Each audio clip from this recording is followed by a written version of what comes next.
Assalamualaikum warahmatullahi wabarakatuh. Salam bahasa Indonesia, sehat semangat luar biasa. Apa kabar anak-anak? Semoga kalian tetap dalam keadaan sehat ya. Baik, sebelum kita memulai pembelajaran kali ini, mari kita baca basmalah. Terima kasih. Bagaimana anak-anak? Kalian sudah siap? Baik, pada video pembelajaran kali ini kita akan membahas mengenai teks eksposisi. Mari kita mulai dengan pengertiannya.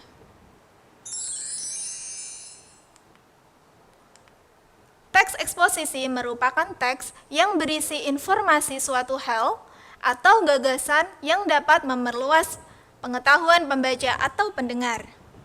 Nah, untuk menguatkan gagasan yang disampaikan, penulis atau pembicara menyertakan alasan-alasan yang logis.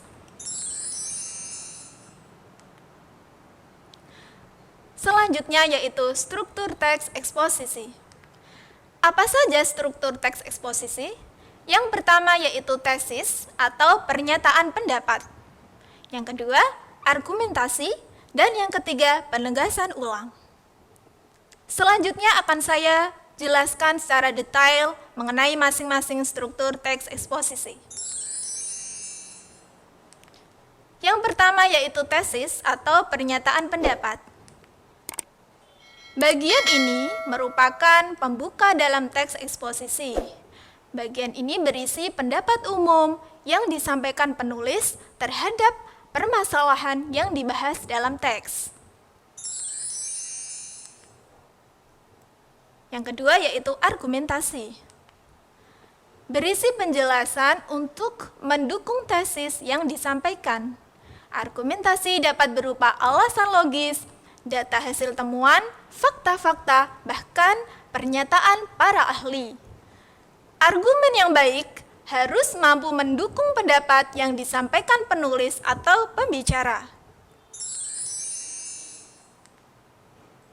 Nah, di dalam menyampaikan argumen, pembicara atau penulis dapat menggunakan fakta dan alasan-alasan yang logis.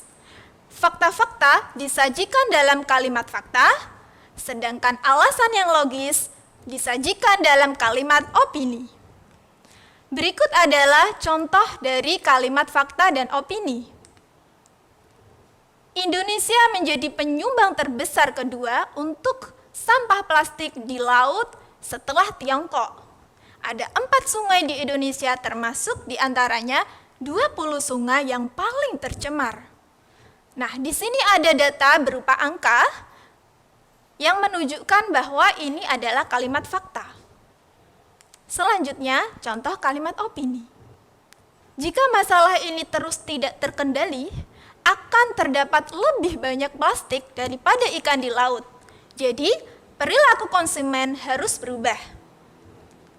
Dalam kalimat opini ini ada ciri-ciri yang menandakan bahwa ini adalah kalimat opini. Perhatikan adanya adverbia akan, bahwa sesuatu ini masih bisa terjadi ataupun tidak. Jadi masih berupa prediksi ya. Kemudian adanya kalimat saran. Jadi perilaku konsumen harus berubah. Adverbia harus pada frasa harus berubah ini merupakan penanda adanya kalimat opini berupa saran. Struktur yang terakhir yaitu penegasan ulang. Penegasan ulang ini bertujuan untuk menegaskan pendapat awal serta menambah rekomendasi atau saran terhadap permasalahan yang dibahas.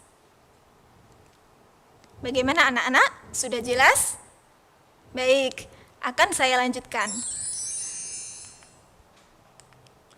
Selanjutnya yaitu aspek kebahasaan. Aspek kebahasaan apa saja yang bisa kita temukan di dalam teks eksposisi? Nah, yang pertama yaitu penggunaan istilah. Penggunaan istilah ini tentunya berkaitan dengan pokok pembahasan yang ada dalam teks eksposisi. Contoh, pada bidang yang membahas mengenai lingkungan, istilah yang sering muncul misalnya polusi.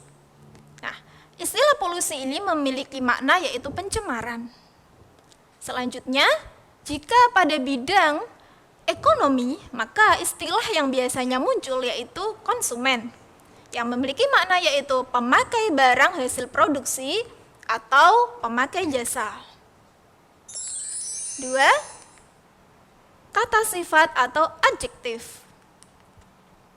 Contoh, kata sifat serius memiliki makna yaitu sungguh-sungguh atau juga bisa berarti gawat, genting, dalam konteks saat menghadapi bahaya, risiko, akibat, dan sebagainya yang mungkin terjadi.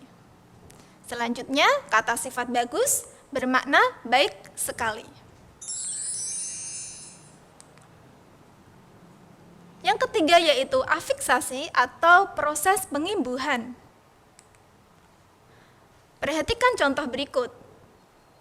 Kata bentukan pertanyaan merupakan jenis kategori nomina atau kata benda yang mendapat imbuhan per-an dari kata dasar tanya yang merupakan jenis kategori verba atau kata kerja. Selanjutnya yaitu kata bentukan berbentuk merupakan jenis verba atau kata kerja yang mendapat imbuhan ber dari kata dasar bentuk yang merupakan jenis nomina atau kata benda. Bagaimana anak-anak? Kalian sudah paham? Baik. Demikian video pembelajaran kali ini. Sampai jumpa pada video pembelajaran selanjutnya. Salam bahasa Indonesia, sehat semangat luar biasa. Wassalamualaikum warahmatullahi wabarakatuh.